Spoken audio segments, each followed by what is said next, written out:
जय सनातन, जय भारत। आज एक अखबार की खबर पढ़ने के बाद मुझे 20 साल पुरानी एक घटना याद आ गई। घटना का क्रम इस तरीके से है कि 2001 में मैं सरकारी विभाग में नौकरी करने के लिए गया था।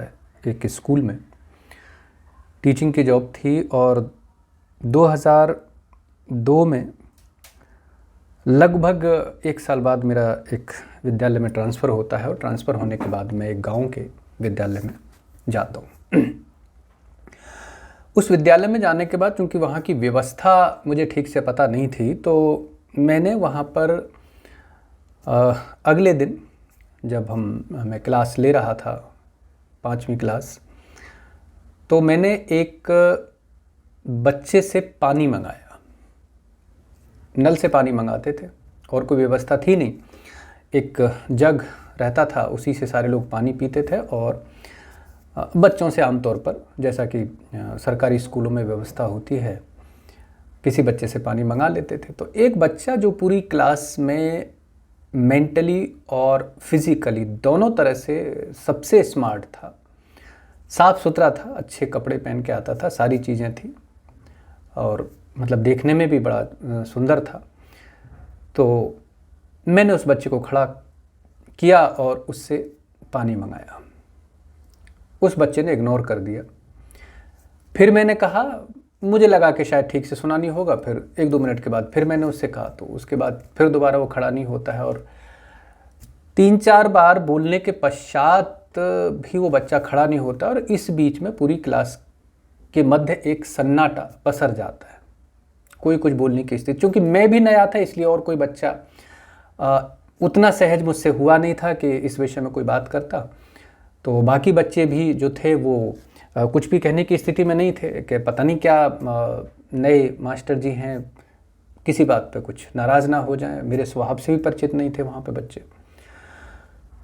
लेकिन एक लड़की बड़ी समझदार थी, मतलब अपनी उम्र से अधिक समझदार। मैं आज भी उसको ऐसा मानता हूँ कि वो बच्ची अगर ठीक डायरेक्शन में जाती, पढ़ती लिखती, उसके माँ बाप अगर उसे अलाउ करते, तो आज वो किसी अच्छी स्थिति में होती। लेकिन खैर, वो सारी स्थितियाँ बाद की हैं। वो लड़की खड़ी होती है और वो बताती है कि सर ऐसी ऐसी स्थिति है। वो एक जाति सूचक शब्द का इस्तेमाल करती है कि उस जाति से है और इसलिए गुरुजी ने मना किया है उसको पानी लाने के लिए। ये बात मुझे थोड़ी नागवार सी लगी और असहज भी लगी कि मैंने कहा, यार एक बच्चा किसी भी जाति से संबंध रख सकता है, लेकिन अब चूंकि एक ही स्थिति में सारे बच्चे बैठे हुए हैं, साथ बैठे हैं, पढ़ रहे हैं, तो यहाँ पर इस तरह के भाव किसी अध्यापक के मन में आ जाना, ये थोड़ा सा मुझे नागवार भी गुजरा और असहज भी लगा। लेकिन अब चूंकि जो वहाँ के हेड थे उन्होंने उस तरह की व्यवस्था बना दी थी और ये स्ट्रिक्टली सभी बच्चों को बोल दिया था कि पर्टिकुलर जो कास्ट के बच्चे हैं वो पानी लाने की व्यवस्था में संलग्न नहीं होंगे। खैर, वो मामला, अब चूंकि मैं भी नया था, मैं भी उतना सहज नहीं था पूरे स्टाफ से वहाँ से। खैर, उनसे अलग मैंने बाकी लोगों से बात की कि ये मामला क्या है। तब उन्होंने बताया कि बच्चा जो है वो हरिजन जाति से संबंध रखता है और इस वजह से एक आध बार वो पानी ले आया था, तो फिर बाद में उस बर्तन को ठीक से साफ़ कराया गया, पता नहीं चेंज किया गया, क्या हुआ, और उसके बाद उसको स्ट्रिक्टली मना कर दिया। और भी बच्चे थे, उन सब से मना कर दिया गया कि भाई आप पानी लाना या और किसी चीज़ को टच करने की जो व्यवस्था है उसमें संलग्न नहीं रहोगे। ये उन बच्चों से स्ट्रिक्टली बोल दिया गया था। अब चूंकि मैं मतलब इस तरह की किसी चीज़ में बहुत ज़्यादा विश्वास भी नहीं रखता और हमारा जो क्या कहें पालन पोषण हुआ वो उस तरह की व्यवस्था में हुआ जहाँ इस तरह की चीज़ें जो हैं वो बहुत ज़्यादा मायने रखती नहीं थी। अब वो बच्चा भी अगर देखें तो एक नज़र में आपको कहीं किसी एंगल से ऐसा लगेगा नहीं, बड़ा साफ़ सुथरा सुंदर बच्चा और मानसिक और शारीरिक रूप से हेल्दी बच्चा। लेकिन अब चूंकि जातीय व्यवस्था उस तरह की थी तो वहाँ पर उस बच्चे को इस तरह से इग्नोर कर दिया गया था। खैर, वो चीज़ आज से 20 साल पुरानी घटना मुझे याद आई और उस घटना के याद आने का एक क्रम था कि आज अखबार में एक खबर, हालांकि खबर कल की है लेकिन उस पर एक संपादकीय यहाँ पर है, तब इस पर चर्चा करने का मन हुआ कि राजस्थान के जालोर की ये घटना है जहाँ पर कोई सायला तहसील का एक गांव है, सुराना गांव करके। उस गांव में एक बच्चे को इसलिए पीट पीट कर मार दिया गया क्योंकि उसने किसी अध्यापक, अब किसी जाति से कोई अध्यापक रहे होंगे, उनके पर्टिकुलर किसी मटके से उसने हाथ लगा दिया, पानी पी लिया। खैर चलिए, लगा दिया था तो इसकी एक व्यवस्था ये हो सकती थी कि मटके को डैमेज कर दिया जाता। मतलब आप सोचिए कि मटके की कीमत ज़्यादा मानी गई उस बच्चे की ज़िंदगी से। मटके को नुकसान नहीं पहुंचाया गया बल्कि बच्चे को मार मार के इतना मारा गया कि उसको अपनी जान से हाथ धोना पड़ा। कई अस्पतालों में उसके जो पेरेंट्स थे वो लेके जाते हैं और वो मतलब उसकी जो मात्र 9 साल का बच्चा था, तीसरी चौथी क्लास में पढ़ता था।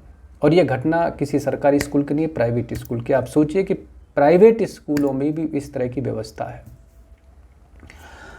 बच्चा खत्म हो गया, लेकिन अपने पीछे वो बहुत सारे प्रश्न छोड़ जाता है।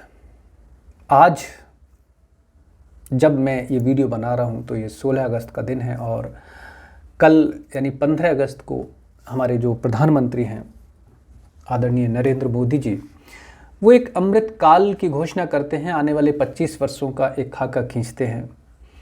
वो बताते हैं कि आने वाले 25 वर्षों में हमें किस तरह से कार्य करना है और हमें इस देश को, इस राष्ट्र को विकसित राष्ट्र बनाना है। अपने पूरे 1 घंटे 5 मिनट के लगभग स्पीच में वो कहीं भी इस जातीय व्यवस्था का जिक्र नहीं करते और शायद इसलिए नहीं करते कि उन्हें लगता होगा कि देश के अंदर इस तरह की तो कोई समस्या है ही नहीं। समस्या तो और है, जिसमें परिवारवाद है, भ्रष्टाचार है, मैं और बहुत सारी चीज़। ये कोई समस्या है नहीं। मतलब लोगों को, ऊपर पदों पर बैठे हुए लोगों को लगता है कि शायद नीचे की स्थितियां सामान्य हो चुकी हैं, लेकिन ऐसा है नहीं।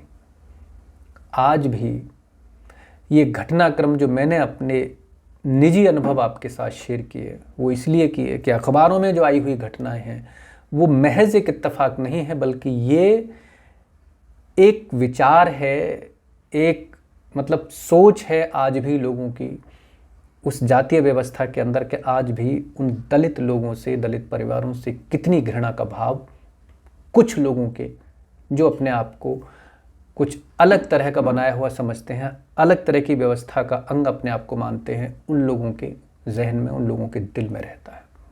और यकीन मानिए, ये तो संवैधानिक व्यवस्था हमारे देश में उस तरह की है कि जहाँ पर दंड के प्रावधान है इस तरह की घटनाओं के लिए।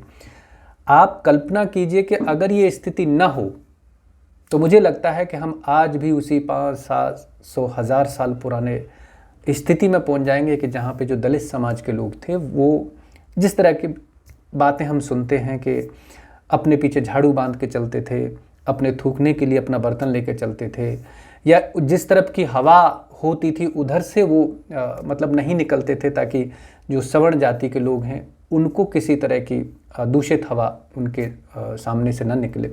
इस तरह की व्यवस्था में रहने वाला जो समाज था, आज अगर थोड़ी सी भी उसको छूट मिल जाए, कोई कानूनी दबिश, कोई कानूनी दबाव उसके ऊपर ना हो, तो मुझे लगता है कि आज भी समाज के अंदर इस तरह की मानसिकता के लोग हैं जो उस व्यवस्था को पुनर्जीवित और पुनर्स्थापित करने के लिए लालायित हैं।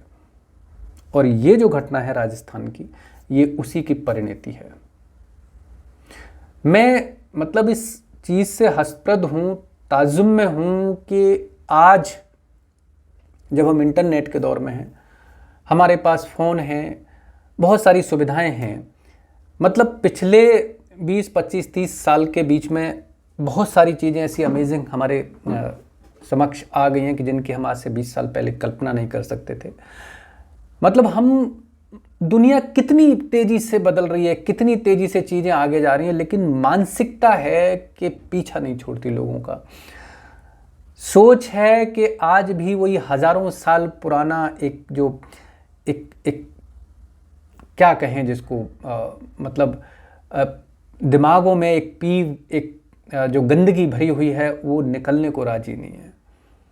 आज भी इंसानों के बीच में कितना भेद है, कितनी घृणा है, कितना अंतर है कि एक 9 साल का बच्चा, हम कोई भी अनजान बच्चा भी रास्ते में चलता हुआ देखते हैं तो उसके प्रति भी एक दया का, एक करुणा का, एक प्रेम का, स्नेह का भाव किसी भी बच्चे के प्रति। क्योंकि मैं खुद एक शिक्षक विभाग से संबंध रखता हूँ, तो सभी जातियों के, सभी धर्मों के, सभी विचार के बच्चे हमारे स्कूल में आते हैं। किसी के प्रति हाँ एक बात ज़रूर होती है कि कोई बच्चा अतिरिक्त रूप से अगर अच्छा करता है, होशियार होता है, कहना मानता है, उसके प्रति एक अतिरिक्त स्नेह ज़रूर होता है। लेकिन घृणा का भाव किसी के प्रति हो, मैंने अपने लगभग 20-21 साल की नौकरी में ऐसा कभी अंदर से महसूस नहीं किया। क्योंकि हम उस तरह के एक प्रोफेशन में आ चुके थे कि जहाँ की इस तरह के विचार आना भी मुझे लगता है कि कहीं ना कहीं आपको ज़हनी तौर पर मतलब बीमार साबित करता है। समाज का कोई और, हालांकि किसी के लिए भी उचित नहीं है, लेकिन कोई और व्यक्ति करे, व्यक्तिगत रूप से करे तो बात समझ में आती है। लेकिन एक शिक्षक जिसके लिए अलग तरह की एक सामाजिक मान्यताएं हैं, अलग तरह की एक क्या कहें कि एक अलग विचार का वो व्यक्ति होना चाहिए, लेकिन उसके बावजूद भी अगर इस तरह की मानसिकता के साथ वो विद्यालय में नौकरी करता है, तो मुझे लगता है कि समाज को अभी और बहुत सारे सुधार की ज़रूरत है। मुझे नहीं पता कि ये चीज़ें कब दुरुस्त होंगी, कब ठीक होंगी, लेकिन निश्चित रूप से ऐसी मानसिकता के लोग अभी भी समाज में हैं। ये समाज के लिए एक गहन चिंता का विषय है। हमें इन सारे विषयों पे थोड़ा सोचना चाहिए। जब हम हिंदू एकता की बात करते हैं तो वहाँ पर एक वर्ग, बहुत बड़ा वर्ग, मतलब उस समाज, पूरे देश के अंदर लगभग 28 से 30% आबादी का एक वर्ग, जिसकी अगर पूरी पॉपुलेशन का कैलकुलेशन करें तो लगभग 40-45 करोड़ का एक वर्ग, जिसको हम इस तरह से नेगलेक्ट कर देंगे कि एक बच्चा एक घड़े से हाथ लगा देता है और उसको पीट के उसकी जान ले ली जाती है। इस अखबार के अंदर बहुत सारी ऐसी घटनाओं का जिक्र है जो अतीत में बहुत जल्दी में, मतलब बहुत पुरानी घटनाएं नहीं, अभी साल 6 महीने की पुरानी घटना है, उन सब का जिक्र किया गया है। उनके विषय में मैं ज़्यादा चर्चा नहीं करूँगा, लेकिन कुल मिला के मामला ये है, क्योंकि उसमें किसी बच्चे की मौत नहीं हुई है, इस घटना में उस बच्चे की मौत हो गई। जो सबसे दुखद पहलू है वो यही है। चलिए हम कोशिश करें कि समाज के बीच से इस दूषित विचार को कैसे ख़त्म करें, इस पर हम सबको थोड़ा सा आत्मचिंतन करने की ज़रूरत है। आज इतना ही। जय सनातन, जय भारत।